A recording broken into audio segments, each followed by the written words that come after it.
যুব সমাজের এখন যে অবস্থা, আপনি সামনে একটা ভয়ঙ্কর বিকলাঙ্গ যুব সমাজ দেখতে পারবেন। মস্তিষ্ক বিকৃত হয়ে গেছে এদের মোবাইল ফোন দিয়ে। মোবাইল ফোন, পর্নোগ্রাফি, মেয়েদের ফিতনা, হারাম অ্যাফেয়ার্স, মাদক, জুয়া, টিকটক, এই করতে করতে এদের মস্তিষ্কর সুস্থতা নষ্ট হয়ে গেছে। আল্লাহর কসম, আল্লাহর কসম করে বলছি, এরা সুস্থ না। একটা চিত্র খুব কমন দেখতে পারবেন, 10টা-20টা ছেলে গোল হয়ে বসে আছে ফোন নিয়ে, সবার মনোযোগ নিচের দিকে। ওয়ার্ল্ডে কি হচ্ছে, আসমানে কি হচ্ছে, জমিনে কি হচ্ছে, কোথায় মুসলিমদের উপর বোম পড়লো, কোনো ফিকিরই নাই ওর। আপনি মনে করেছেন যে এই যুব সমাজ আগামীতে দেশের হাল ধরবে? আমি হলফ করে বলতে পারি কোনোদিন দেশের উপকার করতে পারবে। আপনি নষ্ট করে ফেলছেন যুব সমাজকে, নষ্ট করে ফেলছেন একদম। এদেরকে সুস্থতার দিকে নিয়ে আসতে হলে ইসলামী শিক্ষার কোনো বিকল্প নাই, নামাজের কোনো বিকল্প নাই। এদেরকে সামাজিক কাজে লাগিয়ে দিতে হবে, সোশ্যাল কাজে, সামাজিক উন্নয়নমূলক কাজে, এই যে মানবতার সেবামূলক কাজে, প্র্যাকটিক্যাল কিছু কাজে। কিছু বানাও, কিছু করো, সায়েন্স নিয়ে ঘাটাঘাটি করো, কিছু প্রযুক্তি উদ্ভাবন করো, তোমরা কিছু করো। দেখেন, আমরা যত কিছু ব্যবহার করি সব কিছু কিন্তু ইহুদি খ্রিস্টানদের। এই যে আমি যে মাইকে কথা বলছি, এই মাইকে ইসলামের বড় বড় কথা বলছি, এই মাইকটাও দেখা যাবে যে মুসলমান তৈরি করে নেয়। তাহলে এটা কি কাম্য ছিল? আর এই বিশ্বের যত শিক্ষার বুনিয়াদ, এই বুনিয়াদি শিক্ষা দিয়েছে মুসলিমরা। বিশ্বাস না করলে খালি আপনি 1200 বছর ইতিহাসটা পড়ে দেখেন। ইবনে সিনার নাম শুনেছেন? চিকিৎসা বিজ্ঞান দাঁড়িয়ে আছে ইবনে সিনার উপরে, নাম শুনেনি? জাবির ইবনে হাইয়ানের নাম শুনেছেন? এই কেমিস্ট্রি না থাকলে আপনি ওষুধ তৈরি করতে পারবেন না। কেমিস্ট্রি না থাকলে কি পারবেন না? মেডিসিন তৈরি করতে পারবেন না। এটা দাঁড়িয়ে আছে কেমিস্ট্রি জাবির ইবনে হাইয়ানের উপরে, যেকে ইউরোপে বলে গ্যাবর ইবনে হাইয়ান। এরকম নাম প্রচুর আছে। আপনি এই যে ম্যাথামেটিক্সের কথা বলেন, জ্যোতির্বিদ্যার কথা বলেন, তারপরে প্রাণীবিদ্যার কথা বলেন, এই রক্ত সংবহন যন্ত্রের কথা বলেন, এক একটা সাবজেক্ট ধরে ধরে দেখেন, সবগুলোর গোড়ার মধ্যে আমাদের মুসলিম মনীষীদের অবদান আছে। এমনকি এই যে পুরো বিশ্বের যে দর্শনগুলো চলছে, যত দর্শন, ফিলোসফিক্যাল থটস, আমরা ফিলোসফি পড়েছি, এই ফিলোসফিগুলোর গোড়ায় গিয়ে আপনি দেখবেন সব মুসলিম দার্শনিকদের নাম লেখা আছে। আমরা ইমাম গাজালির নাম জানি না, ইবনে রুশদের নাম জানি না। হ্যাঁ, আমরা অনেক কিছু জানি না। আসলে আমরা শেকড় ভুলে গেছি। বিশ্বাস করেন, আমরা এই যে প্রযুক্তি, মোবাইল ফোন, টিকটক, মেয়েদের পিছনে ঘুরতে ঘুরতে, অ্যাফেয়ার, বাইক চালানো, আমরা আমাদের জীবনের লক্ষ্যই ভুলে গেছি। আল্লাহ পাক আমাদের যুব সমাজকে তাদের জীবনের লক্ষ্য বোঝার তৌফিক দান করুন। ভাই, আল্লাহ পাক আপনাকে এমনি এমনি সৃষ্টি করেন নাই, আমাকে এমনি এমনি সৃষ্টি করেন নাই। আল্লাহ পাক চান আমাদের কাছে আমরা যেন তার দ্বীনের জ্ঞান অর্জন করি এবং এই জ্ঞান অনুযায়ী আমল করি। এই আমলটা সমাজে ছড়িয়ে দেই, ইসলামের দাওয়াতের মেহনত ছড়িয়ে দেই, যাতে একটা সময় হলেও যেন আল্লাহর জমিন, আল্লাহর দ্বীন কায়েম হয়। এটা আল্লাহ পাক চান আমাদের কাছে। আল্লাহ পাক আমাদেরকে এই জন্য সৃষ্টি করেন নাই যে একটা মেয়ের জন্য আত্মহত্যা করে ফেলবেন। একটা মোবাইল ফোন একটা মেয়েকে কিনে দিয়েছেন, তার জীবন নষ্ট করে ফেলেছেন। যে বাবারা মেয়েদেরকে ফোন কিনে দিয়েছেন, জীবন নষ্ট করে ফেলেছেন এবং তার মাধ্যমে আরো 10টা ছেলেরও জীবন নষ্ট করেছে। আর সত্যি কথা বলছি, এখন আমরা তো ঢাকা শহরে থাকি, মানে এখানে ছেলেদের চেয়ে মেয়েরা বেশি পথ। হ্যাঁ, খুব ভালো লাগে ওদের। কি ভালো লাগে? একটা ছেলের সাথে বাইকে করে ঘুরবে, টাকা খসাবে, এখানে ওখানে ডেট করবে, এগুলোতে খুব মজা পায়। এগুলোর জন্য কি তাকে সৃষ্টি করা হয়েছে? আপনি বলেন, এই মেয়েদেরকে আপনি যখন ঘরে নিয়ে আসবেন, আমি নারী বিদ্বেষী কথা বলছি না, নারীদেরকে আমরা অনেক অনেক সম্মান করি, অনেক শ্রদ্ধা করি। আর আমাকে জন্ম দিয়েছেন একজন নারী, আমাকে দিনের পথে চলতে আত্মবিশ্বাস যোগায় পিছন থেকে, ঘরের নারী যোগায় কি না?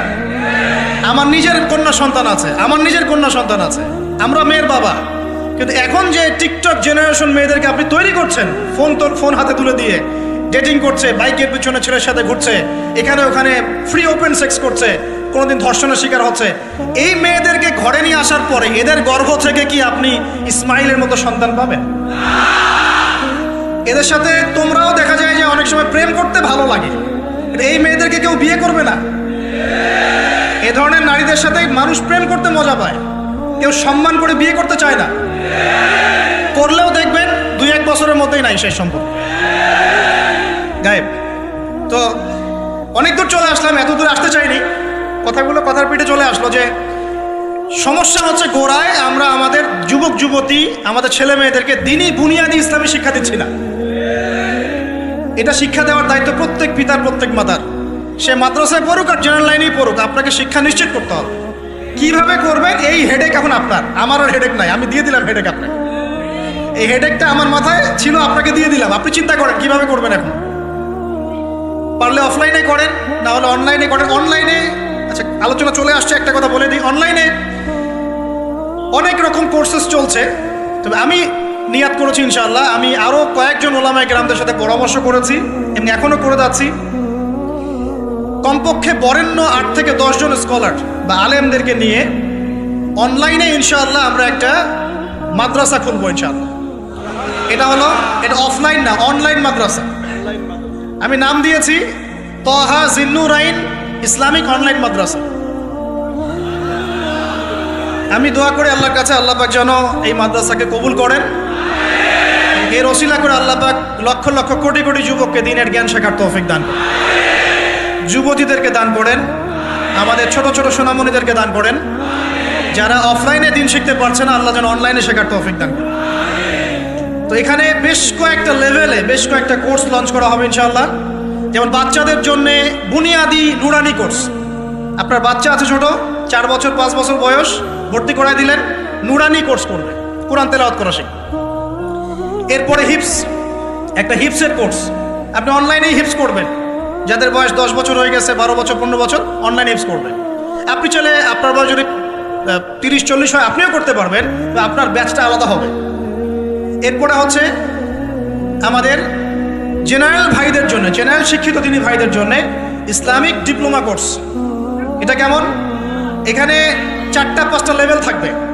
লেভেল 1 মনে করেন, এখানে আপনার বুনিয়াদি জিনিস, আপনার আকীদা, আপনার কোরআন তেলাওয়াতের জ্ঞান, আপনার দৈনন্দিন জিকির আজগার, নামাজ, আপনার হাদিসের মধ্যে ফয়জুল কালামের মতো বই, ঠিক আছে, ইসলামের ইতিহাস, তারপরে ফিকহের মধ্যে ফিকহুল মুয়াসসার, এই ধরনের বই।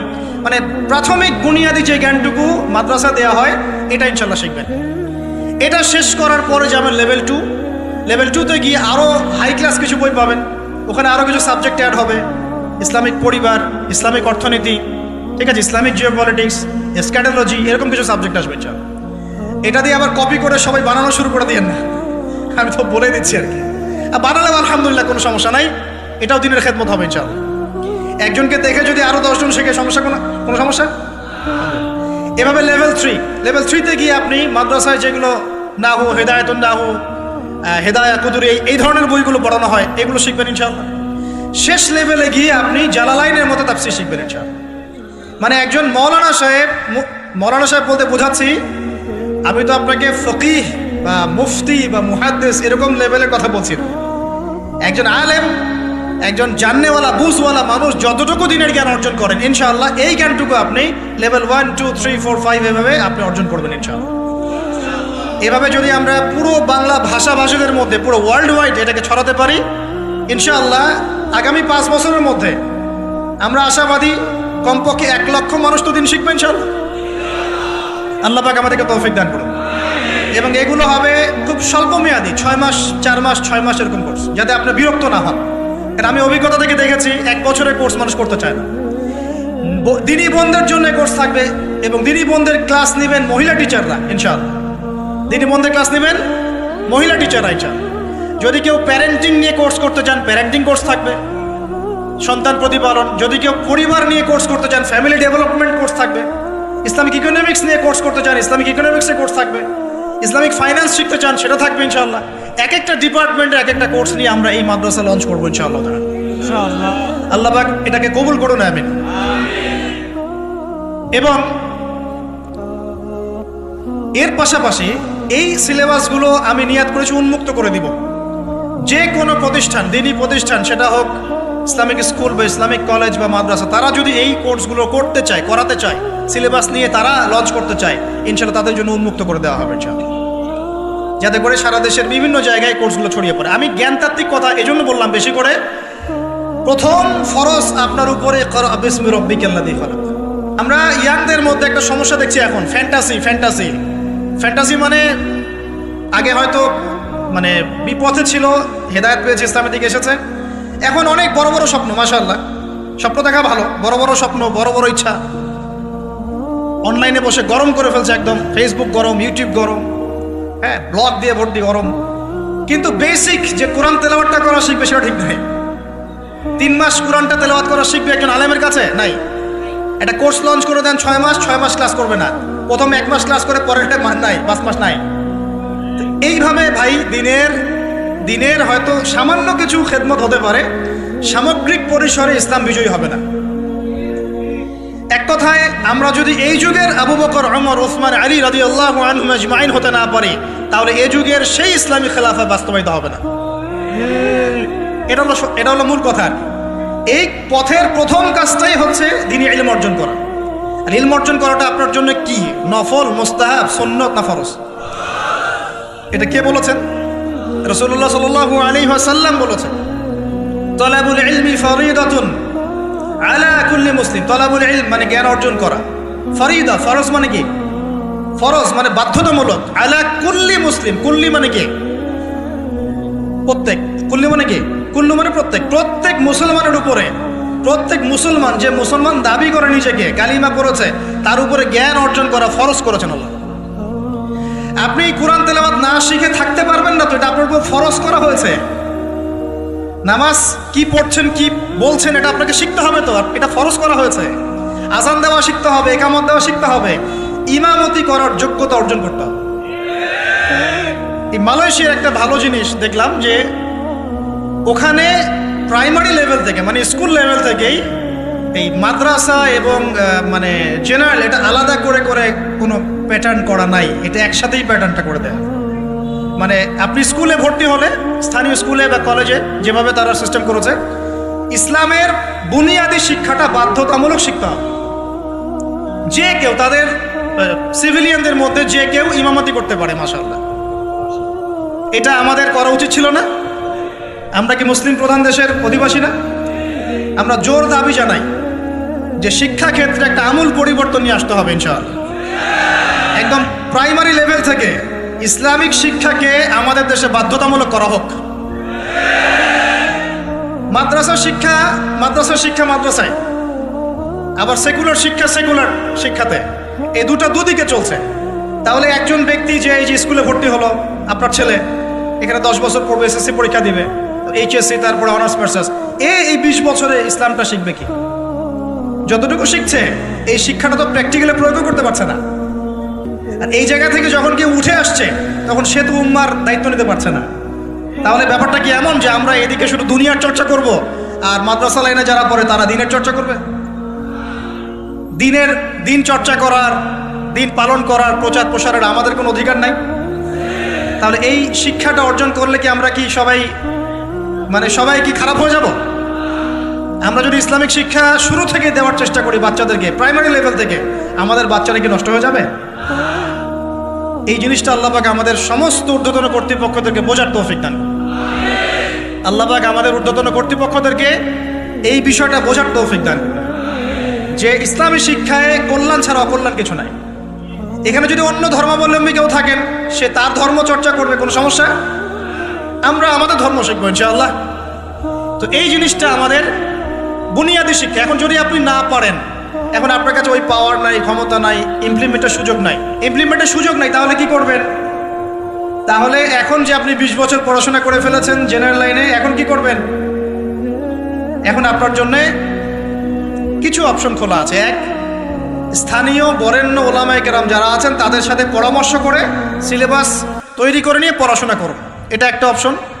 2, আপনারা কিছু দিনই ভাই ব্যাচ করে করে ওলামায়ে কেরামের কাছে গিয়ে একটা করে কিতাব শেষ করেন। 2, 3, অনলাইনে কিছু কোর্সেস চলছে, এই কোর্সেসগুলো করতে পারেন, কাজে দিতে পারে। তবে অনলাইনে কোর্স অফলাইনের মতো হয় না।